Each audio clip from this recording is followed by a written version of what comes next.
If your life feels completely meaningless, there are really only two ways out of that. The first is religion. The second is accepting the status that you have as a biological being and questioning why you think there's not meaning by default in your everyday experience. At some point or another, you were a child and you believed that life just was.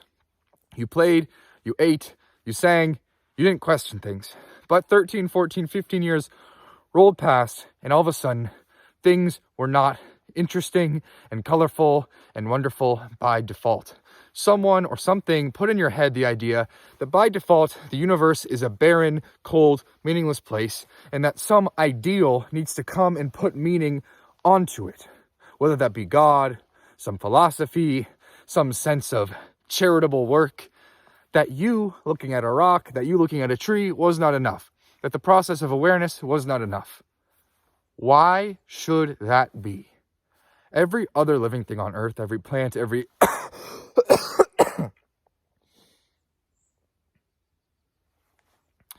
plant, every amoeba, every single animal on earth lives not by the principle of meaning, but by the principle of health, which means that if they can sing and talk and have kids, they're functioning well. Imagine how much fun a whale in the ocean is probably having. That experience is not available to you because you think that the universe should be offering you meaning. You think that the default is no until proven yes. You are saying no to the universe. You're saying this world is awful. My country is awful. My experience as a human being is awful. Why was I born? The very extreme of this is the antinatalist movement. The people that think being born is such a catastrophe, they shouldn't have kids, and that having kids is almost like a kind of crime, a piece of cruelty. Because life by default is awful. And only if you have things brought in like pleasure and the belief that a God is watching your every move and providing for you and making sure everything is great and making sure everything is meaningful, only then is life worth living. Most Westerners take it for granted that being born is a kind of catastrophe, unless they're Christian.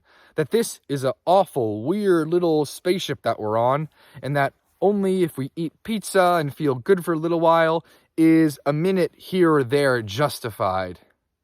When there's a whole another perspective that says, just like a gorilla in the jungle, if I just ate, if I have a wife, if I have kids, if I have a place to rest my head, I'm winning. I'm in a state of winning. I'm in a state of pure joy or at least satisfaction, just like the gorilla.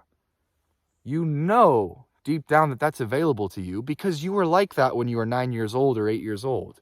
You know that that's available to you because at least a few times in your life, hopefully more, when you were surfing or snowboarding or playing a game and were completely in a flow state, you were no longer craving meaning.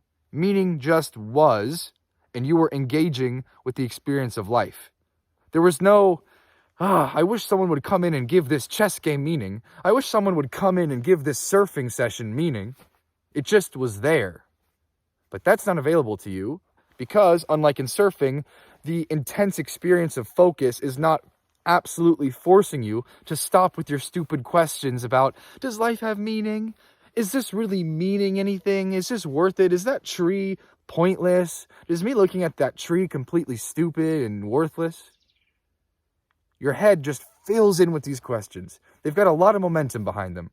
500 years, 1,000, 2,000 years of momentum in the Western tradition of questioning the meaning of the experience of life.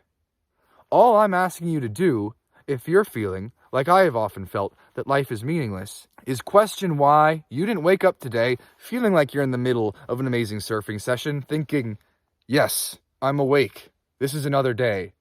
I'm winning. Why not?